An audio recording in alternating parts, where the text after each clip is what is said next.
Stop scrolling for a moment. This message may be exactly what you needed to hear today.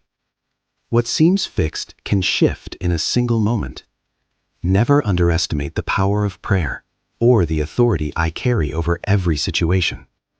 What looks impossible to you is never impossible to me. I did not ask you to place your trust in people. People are fragile and limited.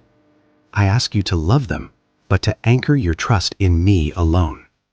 When you confuse the two, disappointment follows.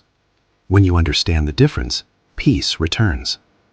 Your joy and your victory are connected to where your trust rests. If something has been removed from your life, it was not done to harm you. I never take without intention.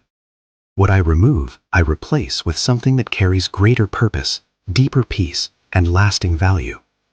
I am already preparing what comes next, even if you cannot see it yet.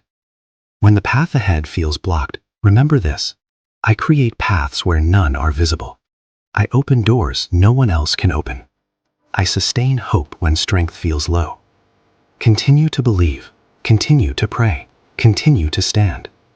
If these words bring light to your heart, let them move through you to someone else who feels weary.